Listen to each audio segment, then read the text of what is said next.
Let's go. Okay, Boom. I know ball. Episode 10? I know ball. Damn. Episode 11 now.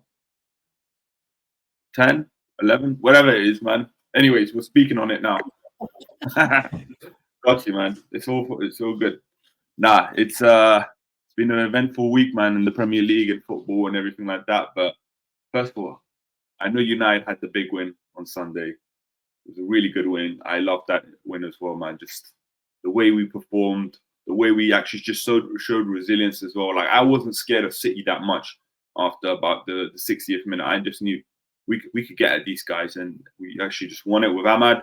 Been calling Ahmad's out so long yet to get his chances as well, and I'm just seeing him finally get rewarded for the fruits of his labor right now. Compare it to this guy, to Rashford. Oh my God, man. Yeah, Ahmadinho, man. That's how he goes, man. He's the guy, man. I love Ahmad so much. And you know me, I've been calling his name out. People were saying, "Oh, who's Ahmad? Who's Ahmad? Oh, he's not going to get a real chance at this club." That's the guy right now. But now, obviously, we got bigger tests coming up on the weekend against Bournemouth and stuff like that. But we have to talk about this guy, the Rashford exile. Man. Let me tell you right now, yeah, about this guy, yeah, okay? Because you know me, I've been hating this guy for 3-4 years to just get out of the club. And sooner or later, yeah, something was gonna, show itself. He was gonna expose himself at some point, and he's slowly has exposed himself and who he is right now as a footballer. As a human, I can't say too much about that. I'm not gonna judge him as his character, as a human, nothing like that. But as a player, you get what you actually put in. And that's what he's finally gotten as well, because this guy has been protected by every single manager. He's been given so many chances year in, year out. Show me how you do this. You've got immense talent. You can do this. You can do that. And now, yeah, it's finally like, the rewards have been kind of taken away from you. And now you get the biggest punishment out there, and you're going to be exiled from United. Arian already said in the presser, okay, he's away from the United squad because he's sick. He's not sick, man. Come on, you just got him away from the match day squad, yeah, on Sunday, and now you're telling me he's sick. He's not sick, man. The guy is he's exiled. Like, he's ready to leave. I know Arian is probably not happy with the comments that he made in that interview with Henry Winters. Whatever. That's fine with me. Okay, just say anything if you want to break the relationship up. As long as it gets you out the door as soon as possible, that's happy for me. We don't need a guy like that. He's getting paid 300 bags to do nothing. Okay, and he's been doing this for year in, year out. The guy is the biggest purple patch player in the world. Okay, he's so lucky to have the pace that he has. Okay, because other than that, yeah, he just has nothing but a shot on him, and even that shot isn't good enough. So he's a moments player. I don't need moments in this team, okay? I need someone to be doing this consistently week in, week out. The effort that he doesn't put in, the fact that he doesn't even press a team, press a player, anything like that. The comments that he makes sometimes after games and doesn't even acknowledge the fans here, anything like that, away or thing like. Can't stand this guy, man. And I've been saying this right after the Europa League game final that we lost in, yeah. This guy should not have been at the club for that long, because I could see him shit in the bed every single year. Yeah, and when he had that stupid purple patch on the Ten Hag, yeah, for that 6 months, doing all well and stuff like that, yeah, I was so annoyed about at the same time. I was happy for him, but I was so annoyed because at the same time, I could see the writing on the wall. We're going to give him a contract, and that's what we did. For me, get this divorce, signed as soon as possible. Get the hell out of my club, man. I'm done with this guy. Been done with him for so long. It's time for him to go, man. So I'm happy about that. But for you, I want to hear your take, man, from the outside. Look, from a Liverpool fan, I agree. I think it's about time Rashford's gone. Listen, I think in the beginning, people defending him had every right to defend him. He was a young player, maybe not played in his right position, maybe not given enough chances early on. But that's definitely been disproven by now. How many managers has he gone through? Every manager that seems to have him seems to rate him as a player and his potential. But again, potential is just a word. It doesn't actually mean anything. Everyone has potential, but if you don't show it, you're not good enough. Potential only exists because you've shown a glimpse of what you can do. But if you're not doing that consistently, then that potential is just a word. It doesn't mean anything. He's gone through so many managers, so many different styles: attacking, pressing, defensive styles, elite managers, up-and-coming managers, not so well-known managers. I mean, he's had every chance in the world. You know, he's Man United's star boy, Man United's wonder kid.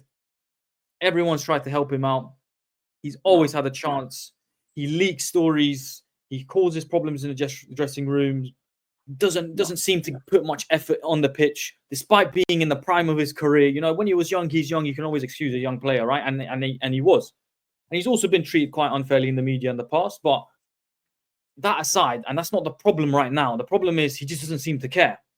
He's in the US, and I actually defended him for the US. So I was like, look, if that's how he relaxes and that truly puts him in a better state to play football, then fine. But then you watch him in football and he's terrible, or he doesn't run, and the attitude isn't there. It's just problem after problem. Like, you know, you can only excuse someone so many times before you're like, you know what? I think you're the problem. How many managers does he have to go through for him to be accepted that, you know what, he's maybe just not the guy United needs?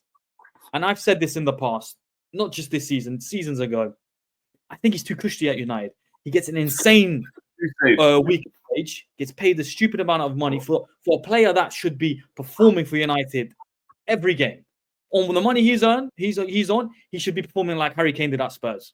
You know, Harry Kane was at a team that wasn't that strong, but he performed. Top goal scorer or thereabouts. Crucial for his team all the time. Showed leadership, showed commitment, was a true professional. Eventually gets his big move away. Rashford, I think he's too cushy. He's comfortable. He knows United, the fans want him. They back him. He knows the people upstairs, they want to keep him. They rate him. And he just doesn't perform, doesn't seem to care. And he just has it easy. I think he knows. The PSG rumors have been around for years. I think the second he goes to a PSG, the second he goes to a La Liga, the second he goes to a Bundesliga, they won't have the same patience with him because there's no attachment. The second they see he's not giving it, he'll get 2-3 months and they'll bin him. On loan, he'll go to Las Palmas, to God knows where. He's got to step up or get him out like United are. I think Amarim says he still wants to keep him, but he's not the guy for United. Get him out, in my opinion. Exactly. And you know what's scary as well, yeah? There's so many people out there protecting him right now are saying, oh, this is going to be a bad move if we let go of Rashford. He's been protected for so many years here from this media, from the players, from everything like that, from Man United, everything like that. Like, as soon as he doesn't get any protection, as soon as he goes out, and listen, I don't care if he goes out. There was a whole incident where he was out found in a pub in Dublin, or was it Belfast or something like that. I couldn't give a damn about that stuff. It's what you do on the pitch, yeah? But as long as you're not doing anything on the pitch and then you still go out and stuff like that, I'm going to always go at you for that as well, because you're not you don't care so much about your personal life, yeah, or your work after training, yeah, to perform for us, yeah, while we're in so much turmoil. Okay, we've not had a good year. 2024 has been arguably shit for United, of course, and you want to go out there and keep partying and everything like that. Got no problem with the partying if you're doing good, yeah, but if you're doing all that and you're setting bad examples and everything like that, no. It's too many times this guy is being protected, yeah. And do you know what's funny as well right now? Some of the families are still going to protect him. They still want him to stay. They're still saying, oh, we've still got a player in there. Listen, we've known there was a player in there for over 5-6 years, yeah, and this guy has never shown it consistently for us day in, day out. Never have you seen this guy put his head down and say, oh, okay, let me just kind of relax in it and just focus on my game. Focus on England, focus on Manchester United, and actually just show people what I've got with this talent. Okay, you've got to go out there and do this, and then but when you actually do focus and play, you're not doing some of the basic things in the game, or you're just stinking it up the whole time. I'm sorry, this is 90% yeah of his fault, yeah, and less than 10% can be towards the club and how toxic it is as well. You know, we haven't given the best platform at the same time, right? The club has 100%. Should be criticized for everything that they've done for him as well. But at the end of the day, yeah, hard work pays off in this game, and he's not been one of those guys who's not worked hard enough to make it happen. And if it means getting United taken away from him as well, then so be it. We need a big casualty in this kind of system as well. Amarim needs to kind of tell some of these big name players, hey, it's time for you to go. And we need to be ruthless about it. If we can get something done in January, which is almost impossible to do, great. But what I could see, obviously, in January, a loan spell and then an obligation to buy, something like that. That's the best I could hope for. I can't see that. any serious club outside of a PSG. Because PSG, let's be real, not many players are begging to play. No one's looking at PSG and thinking, you know what, I want to go play there. Of course, if they throw the cash, anyone will go. Just same way they're going to Saudi. But with Rashford, it's before Amorim comes in, we need a manager who's hard on the players, who, if you're not good enough, just gets rid of you. The second Amorim shows a bit of that, the fans get their back up. Oh, Rashford, you can't leave Rashford out. What's going on? Everyone starts to defend him. And it's not just Rashford, it's Garnacho too. Let's not leave Garnacho out. Yeah. Garnacho's done nothing in his career. He can say he has a World Cup, but he wasn't a key player in that. He's just a squad player. Same with United. He has a massive opportunity here in United. I don't even think he has a World Cup. I don't even think he has the World Cup. I don't think he was in the squad, but I get what you mean. Regardless, he's a young player who's at a massive club, arguably one of the biggest clubs in the world. And he's been given the red carpet to, go and do your thing. Didn't quite work under Ten Hag. He's had some good games, had some bad games. But now Amorim's in, new manager, a manager that can actually suit you. And he's just doing nonsense. Same with Rashford, But the second the manager puts his foot down, it's like, you guys aren't good enough this week. Stay at home. Let's see how you do this week. Because it's not like Amorim has rolled them out. He's been in the press saying he wants Rashford to stay. He's still giving them a chance. But what that shows is a manager has just come in and you are, the next 2-3 games later, you're left at home with your blanket on and your feet up on the sofa. And you're 27 years old. Yeah. This club has nursed you for so long, whether they're toxic or not, fine. Like you said, 10% is United's fault. 10% is the media's fault. But he's not good enough. I don't think he's ever been good enough. And he's just taking the mick with United. He's taking the piss. He's getting a massive wage, partying. He's not serious. Again, like you said, if you're partying, fine, but you got to produce results at the same time. Eden Hazard didn't take it seriously, but Eden Hazard was putting out 8, 9, 10s out of 10 performances every week. And then eventually he co-opted him. Look at him. He retired really young. He should still probably be playing at some decent level. But again, even if it hasn't caught up with you, it will catch up with you. But Rashford got there. Bro, Ronaldinho was partying every single day at discotheques here in Barcelona. My friends here from Barcelona will tell me they know people that literally would see Ronaldinho drunk out of his mind here at freaking discotheques here in Barcelona. He'd come back into training and everything like that. When Pep was there, he said there's discipline in this team, but there isn't enough from this guy. And and now at the time, of course, Ronaldinho was one of the biggest players in the world. And then he cut him off and said, hey, you need to go, man. You're not going to fit my style. Same thing is going to happen right now with Rashford, but even worse here because Rashford never performed at that level. He never did anything at this club to warrant all the chances that he should have got. And you look at someone like Ahmad right now getting those chances. Even Garnacho. Garnacho's been trying to get his spot for years. I don't know how Rashford has he's been so lucky, that Garnacho hasn't started over him most games, and there was maybe this clause from Ten Hag to play Rashford on and Garnacho, and that's something that they kind of said, okay, let's play both of them at least at the same time. But right now, of course, you look at the example for both these players. Ahmad is the guy because he has been patiently waiting for his chance year in, year out, on loan. Told you, we're going to sell you. This manager doesn't rate you. It took so long for the manager, for Ten Hag to even say, hey, let's give him a chance here. And he actually performed for us. He actually won us a big game against Liverpool. He actually won us a big game against Man City. He actually scored and did wonders against Newcastle and all these other teams that we played in the back end of last year. And then at the same time, he was getting dropped. Only for players like Rashford and Garnacho to be mercenaries for us as well. And listen, Garnacho is a different story, but this is all about Rashford. For me, this has been a long time coming. It's done. I cannot wait to see the back of him as well. I'm going to cheer for him wherever he goes. I'm still going to be like, hopefully he does well. No harm, no foul at the end of the day. But he needs to know, that United has been taken away from him. And at the end of the day, it's all because of him. And if he ever cries and says, I wish I could have gone back to Man United and done things differently, you could have done things differently. You could have just taken away the social media out of your life, or you could have taken away a lot of things out of your life, or even spoken to people around you and said, humble yourself. I think as well, when you see these kinds of big, young players who are getting paid a lot, and they're local lads, and no one in their family or no one around them is telling them fix up, or telling them, no, you shouldn't be doing that. Giving them the harsh conversations. I think his family and his inner circle have done him dirty as well at the same time. Because this is more deeper than just my mental health and, oh, I need to do that. If it is your mental health, yeah, it should. What happened in the last 2-3 years where you were bumming it out? Was it just because you were doing very well for 6 months and then you're happy at United? No, we've been calling you out for the last few years anyways. And people still protect you and people still love everything about you and say you're going to do everything for us. Even right now, I can't wait to see the back of you, mate. And hopefully you do well wherever you go, but not at United. No more. Yeah, no more. You don't deserve think, that. Again, people who get on Rashford's case, they may seem as if they've got a personal vendetta against him. I think it's not that, because I think most United fans would be really happy to see Rashford do well elsewhere. You know, it's like, look, realistically, right now, would the top teams want Rashford in their team? I think the shell of the player, if you give out his attributes and everything, of course, he seems like the player you'd want until you get him and he's not quite that player. Now, I don't think he's as bad of a case as someone like Mario Balotelli, because when Balotelli came to nowhere near. He'd already failed and annoyed and flopped at many clubs.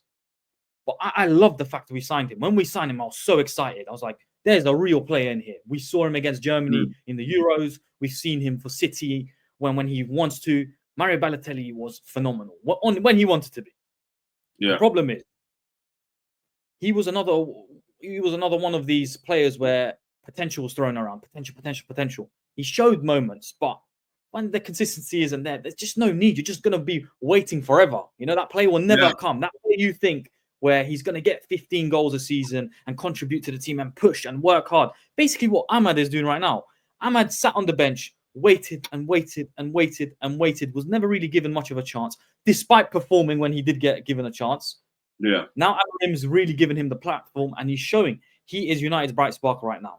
He is, you know, he's got the same chances Rashford's had. He's had the same chance Garnacho's had, more so for Garnacho, because he's more similar to Ahmad than he is to Rashford, you know? He's Ahmad's generation of player. And Garnacho's just up to nonsense, up to just stupid stuff. I don't even understand why he's doing what he's doing, because you're a young player. You're here today. You're not Rashford. Rashford has been an established player. Whether his performances have merited it or not, he's established. He's 27 years old. He's played at the top flight for most of his career. Yeah. Garnacho hasn't.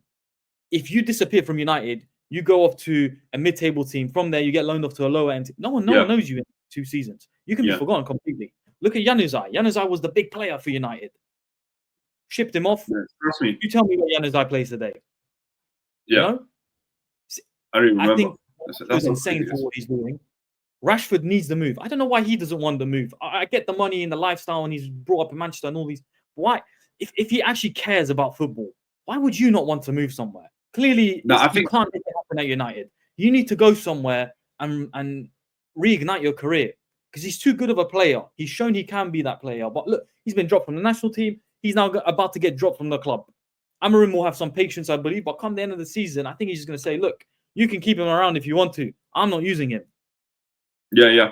And listen, like getting him off the books as well is going to be so nice to see, because we're going to get a good fee for him and a decent fee. Hopefully we get something more respectable over 50 million. For me, the guy's worth a Twix bar. And that's how I see him, But I obviously 50 million, something plus, for him. And then we're getting all his wages off. Like, I don't know how much his wages could go up to, but I heard someone say like 30 million to 40 million worth of wages. Hey, get that shit out of him, man. Get him out, man. But I can't wait to see the back of him. I just hope, that he doesn't go to any Barcelona or Inter Milan. That's the main thing. If he go to Juventus or go to, I don't know, some other hopefully he just goes to PSG and no one ever cares about him after that. So that'll be fine, because I don't even know where you can watch PSG. For people who think maybe, you're being unfair, you're just attacking Rashford. The players in the Premier League who are around the 300k mark wages, Kai Havertz is on 280, Rashford 300, Bruno 300, Bernardo Silva 300, Jack Grealish, Casemiro, Mohamed Salah is on 350, Haaland's on 375, and De Bruyne is on 400. That's the level of player Rashford's apparently meant to be. Okay, but Grealish and Casemiro. I mean, again, these are all United. Fernandes, like, why are United paying so much for these guys? Mohamed Salah's on 350. I can't believe we gave him a bumper. want the player that salary is. No. Why keep him then? Just ridiculous. Yeah, But listen, there's a lot of players on that list that you just said, yeah, that don't deserve where they're at right now. But some of them, like De Bruyne, of course, they deserve the money that they've at least given because they were performing, 2 seasons ago. They performed for a majority of their career. Right now, of course, the legs are cooked, it's fine. But like a player like Rashford, who's only showed small patches to his whole career, of course, at United as well. He hasn't got like a whole beautiful season where you can say, he played really good from the first game to the last game. Like you remember him putting in performance. He stunk it up many times as well. And every chance that he's had from that side, it just never works out for the long term. He can't bring it to the next season. He can't bring everything that he has, of course. Like I said as well when we did really well, like don't give him a contract. Don't give him a contract. We give him a contract at the end of the season, because I knew next season he's gonna bum it. I was like, I need to see him for a solid 3 seasons doing very consistent, and then I could say, hey, we're 3 seasons in, bye-bye.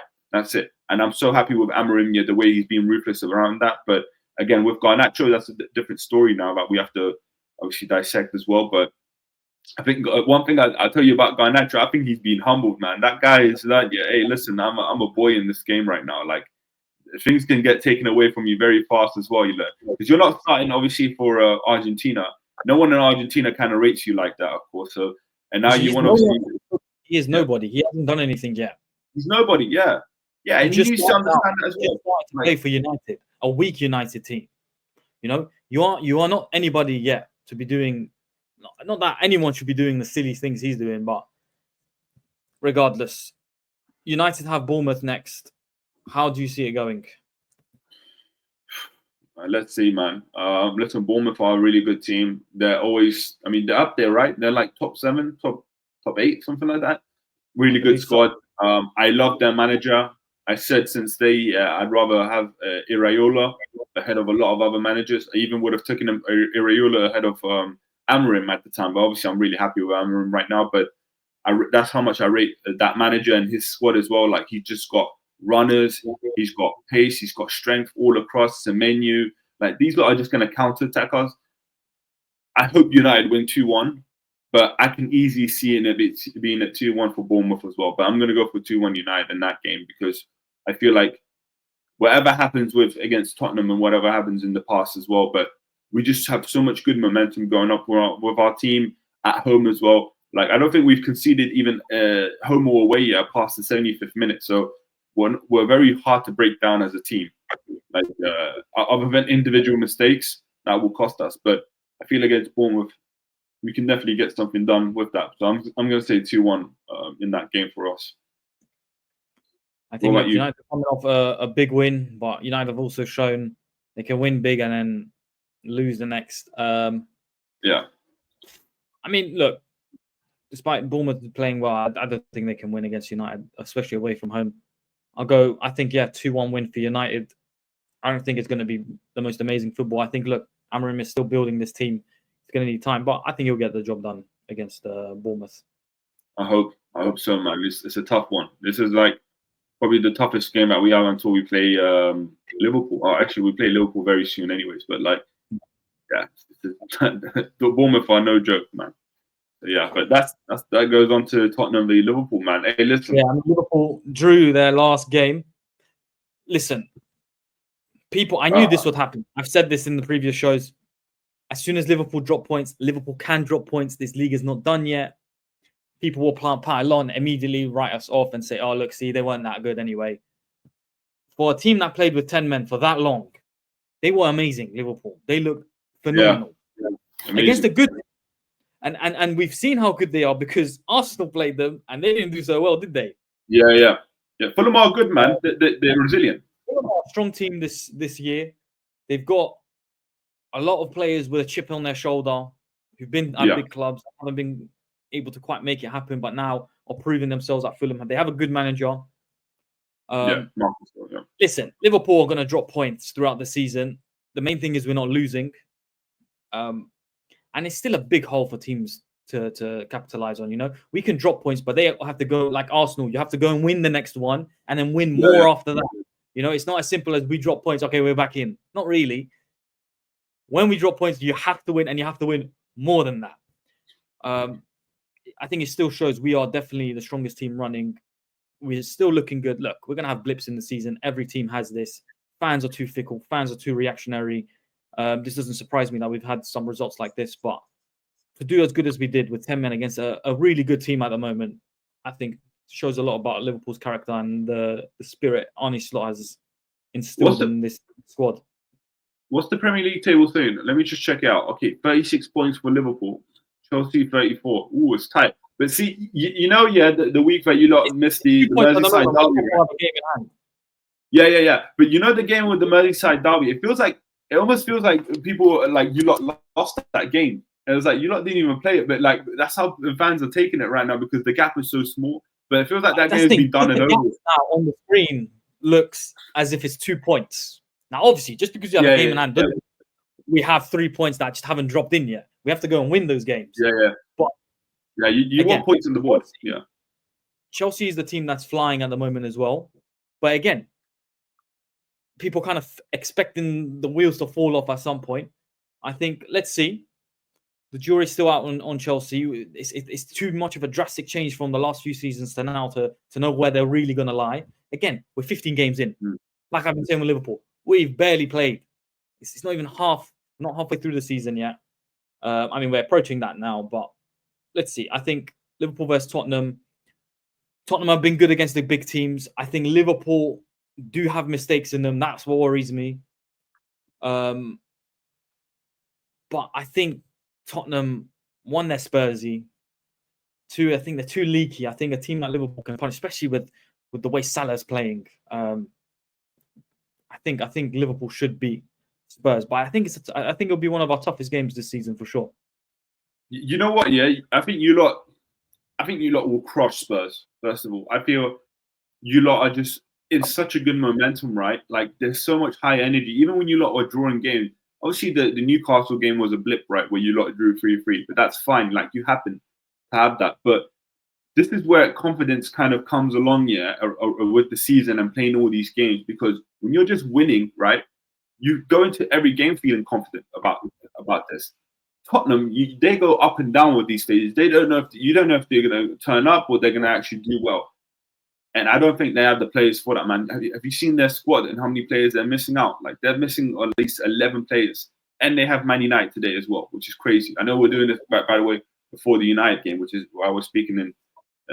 Past that, but let's say whatever happens in that game. Okay, United have to deal with that test, but we're gonna set Liverpool up for fun, man. Like, it doesn't matter what they kind of lineup they have, or if they can bring in Van de Ven or Romero in, which by the way they're not going to be playing, so they're going to be having like Archie Gray and Dragusin against informed Gakpo, Jota, and Nunes Salah. as well. I've never been Nunes' big fan. I think Nunes has been brilliant. Look, he hasn't scored now, but I'm starting to warm to him a lot more now. I still think he can't be our front man long term. Yeah. I think a player off the bench. I don't think there's someone you'd want to face less than Nunes. So much energy. The chasing he was doing when he won against Liverpool, against Fulham, was amazing. Yeah. I really like that about Nunes, and I think that speaks for the team itself. It's a team you can't write off. It's a team, they could be 3-0 down. You have to still be on your game or they can come back. And I think that's one of the key ingredients to winning a title. You can't be a team that ever gets knocked down and stays down. Dropped a few points now, but it's a long season. Teams, that still doesn't even put teams above us despite us dropping points. I think we opened such a big lead early on in the season that you made a good point about like Liverpool, and how resilient they are. I think it's been since Klopp times as well. Like you guys, even if you're 10 men down, you still expect Liverpool to show a fight for it. You're never going to see them in their shell. Seen that, of course, with Arne Slot, and he's brought it. And that was the first time I think you guys have been tested with 10 men down, and you guys have passed it with flying colours, right? And it's like, okay, these kind of performances, whether you lose or draw, but it just breathes into the team, the performances and everything like that. But right now, obviously, you guys are flying high. I don't see where you guys drop points. I don't see. I think that Fulham game shows why Liverpool are title contenders, and even if Arsenal were closer, they're not. When they played with 10 men, they played very different style of football to what Liverpool played against Fulham. We went down to 10 men, but we controlled that game. We were vicious in that game. Arne Slot making positive changes. Players coming on and doing everything they can to try and nick another goal. Gravenberg, man. Arsenal, Stoke with luxury players. Yeah. They're sexy Stoke. Yeah. That's about it. Forward, instead of investing in your front line, they go buy defenders. Fine, you can buy defenders, but Arsenal, I think Kai Havertz is a decent player. I've never really seen Kai Havertz as a striker, despite him playing a lot as a striker. He's not a centre forward. He's not a striker for me. He's a man behind the man. But that's just my take. No, I think right now where Liverpool are, especially in this game, I think you do need to pick up some bigger wins, because obviously you beat Girona, you beat yesterday Southampton in the cup, but Premier League is obviously the one where you get it, and dropping 2 points right now to a hungry Chelsea team, who, by the way, they don't even look like, they're in a streak of losing. Chelsea are just hungry. They're saying, bring every game towards us, and obviously for them as well, like right now they're second in it, but imagine on the weekend, Tottenham and you lot draw, and then Chelsea go ahead of you. You could see already Chelsea fans are still going to say, oh no, we're not in the league, in a title race. We're not in this title race. Like, you guys are in a title race, whether you like it or not. Like, show some chest with that as well, because they're just being embarrassing from that side. But like, it shows the resilience from Liverpool. They really need to get a big win. Tottenham is where it has to be. I don't know who you lot face, obviously, afterwards and stuff like that. I know you got United coming up in 2 weeks anyways, which is going to be a fun preview to speak about. But again, it's a lot of games, and this is the crunch time. This is where you obviously make the most of your money right now from this period until February. Is where it goes, and then obviously the pressure cooker kind of comes along with it. But yeah, after Spurs game, we have more winnable games. We face United, we've got the FA Cup, then we face Forest, Brentford, Ipswich Town. Bournemouth, teams in the lower end typically of the table. We have to just run through those teams. It's probably a decent run, especially when Champions League games are still coming in and FA Cups and all this. We're not facing the big boys, so we have a springboard to rack up wins. I think we look good despite having injuries, despite having red cards. I think we've still looked good. We're passing so far the stress test. We've beaten some good teams. I think Liverpool are good money for the league title. But Chelsea, if they do go ahead of us, despite having a game in hand, it doesn't matter that we have a game in hand. They're above us. That has an effect. That pays a toll on your mind, because you're physically seeing Chelsea above you. Doesn't matter if you have a game in hand. Yeah. But you know what? But the thing with Chelsea as well is they have more players to rotate than you lot. Like, when's the last time you've seen back? They have more. They have more players, and I think this is something that Chelsea have played masterfully, because they know they get a lot of injuries anyways. But the fact they have literally a second squad to play in their Conference League matches. And by the way, their last Conference League matches today as well. Once they finish that against Shamrock Rovers at home, easy win. That's fine. Afterwards, they're completely fine. You lot still have to play some Champions League games where you are going to play your Salahs and your Van Dijks and everything like that. So all your players have to be essentially fit. And when you see players like Konate dropping, Robertson's going to miss the next game or whatever because of a red card. I think he's missing 3 games, right? He's going to be back for the United game, which is going to be annoying anyways. But like, again, all of those things have to come into play. You lot have to get, I think, right, even for you lot as well, like a lot of teams need to spend money. Liverpool have to kind of at least say, okay, let's bring in at least 1 or 2 players as well, even 1 player, just to kind of refresh the team up a little bit, because you can't just this is the time where you have to buckle up and say, hey, Arne Slot has done so well for us. We have to keep the momentum going. You can't just drop right now. Liverpool, it's not in their nature as well to do that. Yeah, I think we look good now. I think we passed the big team test as of now. Yeah. We passed it. I mean, when you're top of the Champions League, what are you talking about? We haven't passed the big team test. Yeah. Anyway, that was a conversation. I think that got settled a long time ago. Something a little bit more left field. What do you think about this draw in the World Cup qualifiers? Which one? Albania's draw Serbia in the World Cup qualifiers. Oh, damn it. Oh, I thought you lost you. But yeah. Man. Listen. What do you think of this? First of all, UEFA, I don't know why you lot even chose to do this again. Like, there should be a ruling, You see how English teams in Champions League can't play each other in the first round or whatever, or even in knockout games. Like, why the hell did you even allow this to be happening again after the controversy of last time? Like, one time, okay, learn your lesson. Second time, you're not learning your lesson anymore. Okay, so you guys want to make this happen. And by the way, this is England's group as well, which is crazy. So England will be playing both teams as well at the same time. So there's going to be even more highlighted things onto this game because people are actually going to be knowing more about the history and stuff. It's not like in Italy in their group, right? England are actually going to be involved with this. So there's going to be a lot of controversy. There's going to be a lot of... listen, I don't even see the game in Serbia happening. Like, I feel like that game was going to get called off or something like that because of the violence. Something like that, right? I'm a Kosovan Albanian born in the UK. I mean, I'm wearing their training top right now. I think the first time they made this game happen, I know UEFA stance is there's no politics in football. They've always come up with this bullshit because that's what it is. It's complete bullshit. Yeah. Because when it suits them, they're all in the politics. They're so politics heavy, you know, because dropping the knee, having the pride armbands. Again, not that I don't support those things. It's just when it's convenient, you support certain political stances. Yeah. When it's not convenient, you say no politics in football. I've always said there is politics in football. There's always been politics in football. There's always been politics in sport, anything, Where there's attention, there's going to be politics.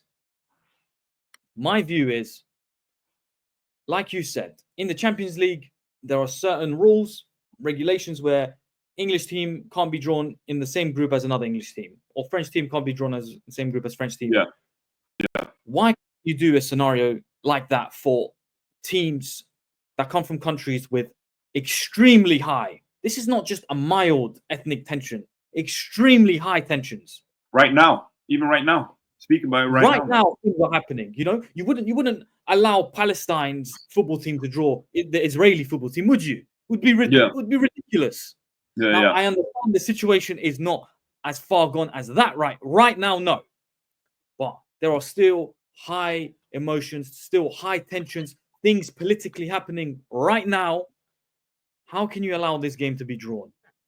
Now, I understand because if you're playing devil's advocate, UEFA can say, well, by having this game happen, it's going to show that despite two high-tension countries coming together to play football, they can make it happen and just have a game of football and it be peaceful. I get that stance, but we also live in the real world. That's not going to happen.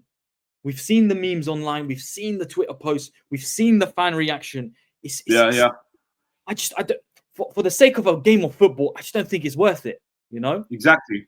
Yeah. If UEFA could keep this under control, then fine. But they've shown they can't. The last time they played in 2016, the reason we are seeing the picture with the flag on screen right now is because an Albanian fan flew a drone over the stadium with something quite provocative. Now, look, I'm a Kosovan Albanian. I'm trying to stay non-biased.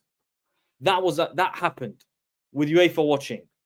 And then a mass brawl ensued. Serbian player grabs the flag, brings it down. Albanian players go to back it.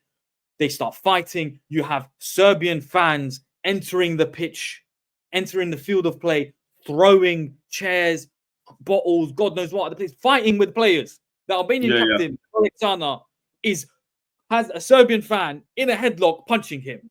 How can this happen if it was watch? If this was just a random friendly game they organized between themselves, you blame them.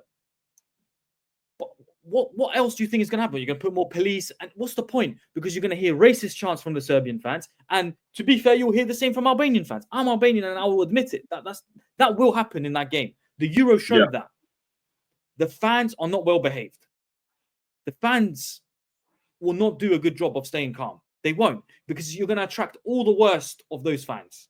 All the Yeah. worst of those are going to go to those games. Serbia has been proven in the past to be sending criminals to these games. The government sends criminals. Again, you could say I'm wrong with that. That's a whole other topic. But the game is going ahead. There's nothing we can do. They've allowed them to be drawn. But okay, you've allowed them to be drawn. But genuinely, they should play on a neutral ground with no fans. Yeah. For me, 100%. That's the only way you can control a game like this as well, with the high tension. If you want to keep it strictly towards football, okay, do it like that. Because, by the way, the players they'll start their own brawls and stuff like that. But that's something that we can always see fight through, right? If it happens on the pitch, a brawl can be obviously separated as well and everything like that. Whatever, calm it down, 5-minute break, and then come back to the match and everything like that. But as soon as the first punch comes along, the first big tackle, the first big scrap, it doesn't matter if it's even the managers doing it as well. That's when you're going to see even the most radical fan. You're telling me, and listen, you go see these grounds as well. It's open air. It's open air stadiums, right? It doesn't matter if it's in Albania or in Belgrade in Serbia. The fans can just jump over whatever. They'll happily climb over, just to get a punch or even be on the pitch. They'll get that game called off, either way. So 100%, I agree with you. Because it's happened. It's happened. It's happened. Yeah. You can go and watch the 2016 game. Recently, Kosovo and Romania. Like every game Kosovo plays against teams around that area in the world, they have racist chants against them. Serbs, or like the English fans will know. Us from England will know that Serbs chanted racist things to players like Raheem Sterling. This happens. Why would you now allow these two teams to be? Look, if they are in a competition in wherever the World Cup is happening now, I don't even know at this point. US, because two teams have done well enough to where they can be put against each other in knockouts, then fine, that's understandable. But again, you're on a neutral ground at that point. I don't know how you police the fans, but that's for them to sort out. But just allow them to be drawn in a group. There's no need. It's just a game of football. Why? Because it doesn't help bring people together when you make games like this. It only divides people, unfortunately. Unfortunately, so because a lot of these players actually have played with each other. You know, there's been on many occasions in Italy, in Germany, wherever, about Albanian players with Albanian heritage, players with Serbian heritage, they end up in the same teammates, and there's no problem. But in a game like this, it's too emotionally charged. It's a ridiculous thing to allow to happen, to allow the possibility of the game happening. I hope it's not a complete show, because ultimately it's just football. This doesn't solve anything politically, no matter what your stance is. It doesn't solve anything politically. It's just bragging rights between two countries with a disgusting history between each other, and a disgusting history one way. You know, man, the Serbian government committed genocide against the Albanian people, and now you just have a football game 10 years later, 20 years later. For me, allow them to play football. Why is this being allowed? It's a joke, complete joke. The thing is, for me, because listen, universally, especially in that region as well, Serbians and Albanians, they love their football, right? They worship it, they support it so much. These things are these kinds of games are the type which can cause a political or even like a military kind of thing. That's how serious I think these kinds of things are, because they have so much riding on it as well. That guy, who was thinking, oh, okay, we're playing Serbia. Okay, I've never seen a Albania-Serbia game, or I was too young for the first one, right? He goes and sees that emotion. He goes and sees maybe another drone happen, another political thing, a few flags like this and everything like that. Even something to do with even that the Serbian guy or even the Albanian guy says something opposite. Their blood starts to boil. Their parents, you're going to see them chanting something crazy. People around them, their cousins, are saying, well, we need to go and attack these Serbians, or we need to go attack these Albanians as well. These are the kinds of things which just drives up more tension and tension and tension in that region, where you don't need that tension. It doesn't matter if it's a football game as well. Like, if there is something like, let's say, I don't know, when's the last time Croatia played Serbia or any of those things? Like, Romania versus Albania, versus Kosovo is kind of like the recent one that we've seen, right? But like, this is a whole nother level. This is like hatred to beyond that, right? So there's no need for something like this. And the fact that UEFA even just, Well, if I'm UEFA, I just say make a switch. I don't know, just like say Albania, okay, you guys move to this squad, move to this group, and we're gonna put in this group, and that's it. It's too late, right? If they had any intentions of doing that, it should have been done before this was even allowed to become a thing. Yeah, they should have done it literally an hour after. That's the thing. I know there's loads of jokes and memes, but it's not funny because you're right. You, by putting this game on to show that football trumps politics in a scenario like this, is BS. Because, like you've said, and you're absolutely completely right on what you're saying, when these types of games only politically charge the difference and cause more divide. Because what? Do you honestly think the Serbian government, with the stances they take against Kosovo Albanians already, are just going to happily allow Albania to win a game there? Let's say Albania won in Belgrade. Do you not think things will kick off regardless, even if the game is a peaceful game? Oh, yeah. Politically, it's going to cause too many problems. Like, it's no region of Serbia is going to want an Albanian team to come and win on their patch. They're going to cause problems. Yeah. It doesn't matter that it's a football game. Because ultimately, it's just a football game. It's 22 men kicking a ball of air around. Like, it's ultimately, that's nothing. It doesn't mean anything. But it's too much behind it. It's just stupid to allow this to happen. UEFA they're just, I don't know what's wrong with them. They're mocking it. You're either not this situation enough, or you're arrogant and you think that nothing will happen, which you've shown in the past you can't control it. What's going to change now? Yeah. I don't even know how, like do they think like right after the game or even during the game, like if let's say if Serbia are losing 2-1 and in the 95th minute, right, what's going to stop that Serbian fan to say, let's just go on the pitch and get this game called off? Like, okay, there's 2 minutes left. Yeah, let's just go out there and at least get our licks in. That's how okay, they've won the game. They've won the game, but we're not going to let them leave out here clean, are we? We're gonna give them. Yeah. There's enough people that will be in that stadium thinking like that. I would love to believe that both teams can go away. I mean, look, let's be real. The Serbian team, when they last played, went to Albania with no problems. You know, nothing was thrown at them. Nothing. They weren't attacked. They weren't abused.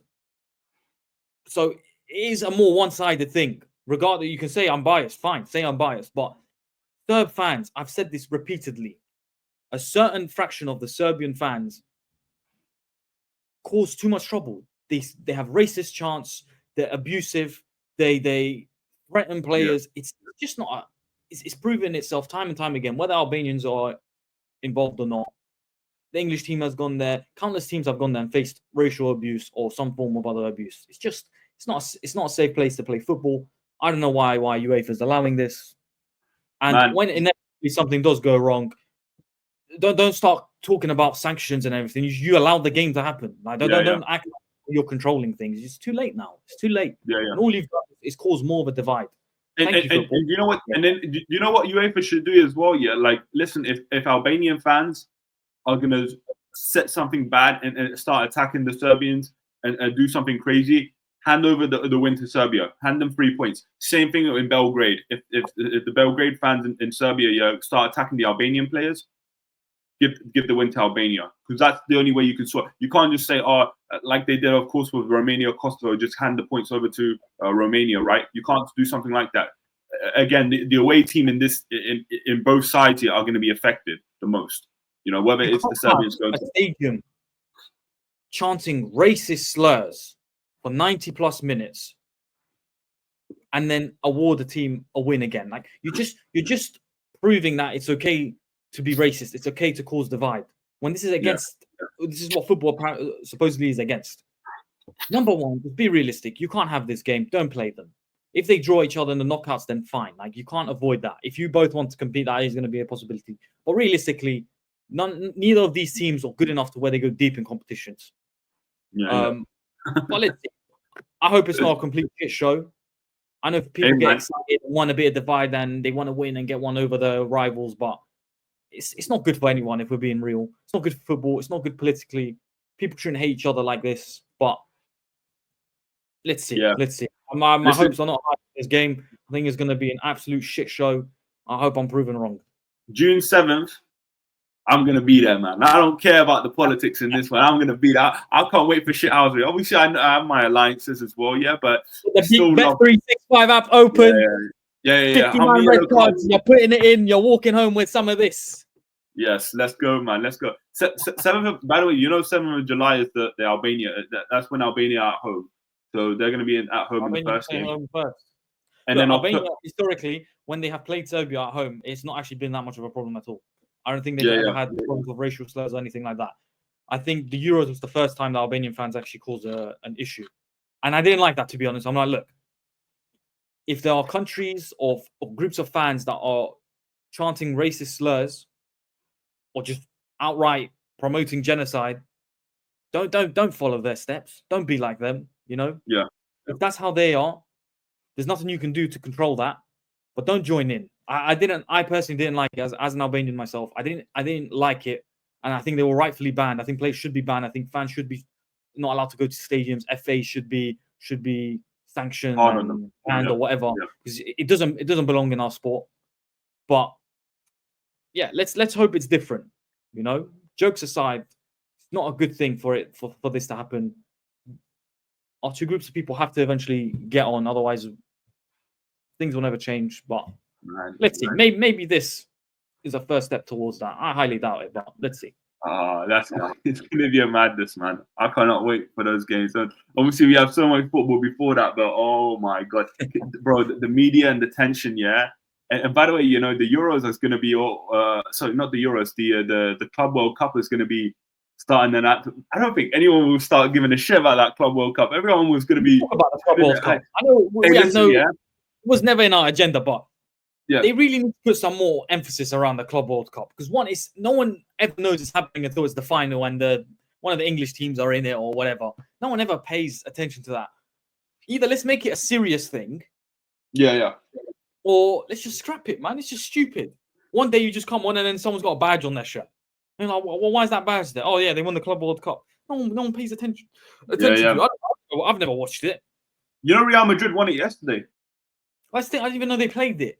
It's such a weird thing to have. I didn't know as well until I got a notification saying, "Hey, they won the game," and I was like, "What, against who?" And I see Pachicho or something like that. It's from a Mexican team, right? And I was like, "Bro, I didn't even know. Did they even play a semi-final game?" And I see they had a bye game. I was like, "Okay, so you had a bye game. So what you did was just turn up to the final and play." Typical Real Madrid, of course. You get the easiest route to a final, anyways. But that's what happens. Going to win that tournament, but it's just a meaningless cup. I wish it did mean more, because in theory it sounds good, like a Club World Cup, but in practice, some of the top European leagues can barely compete with the Premier League, let alone like Mexican and Brazilian leagues. It's never going to happen. Definitely. Well, let's see in the summer, man. Let's see in the summer. They've got teams from bloody Morocco and Peru and I don't know, Mexico coming in as well against like Inter Milan. There might be some freak results, but the big teams are so strong, so wealthy. It's just, you're not going to have a team from Morocco get anywhere. Hey, man. Come on. It'd be fun, but it's not like the World Cup where you get a big mix. You know, you can have a smaller nation. These are the kind of competitions, where you start to fall in love with another team, man. You're going to see like, oh, I really like. It sounds good. Casablanca or something.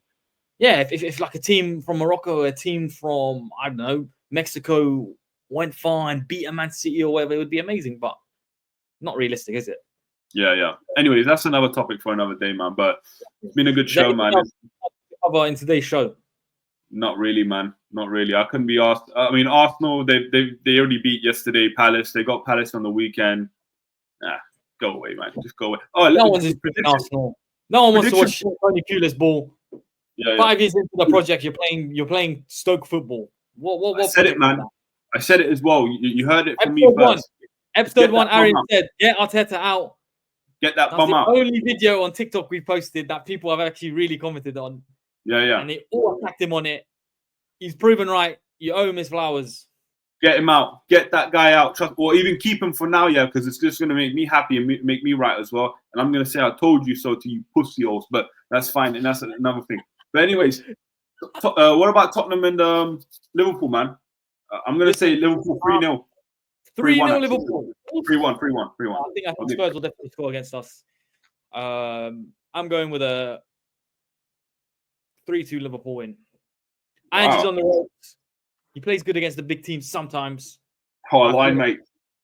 I feel like Oh, they line. might to. I hope they don't. Liverpool need to get a win because Chelsea are clipping at our heels. They're getting there. I don't want them to get. Hopefully, we Hey, man, smash them. they might be ahead for a few hours, but because they play at 2 p.m. while you guys play 4 p.m. But you got to clip them wings, man. You got to clip it. So yeah, No, we got take Chelsea off our scent. Let's see what happens. Let's go. It's been a good show, man. All the best, everyone. Take care. We're back. Let's get it. All the best, guys.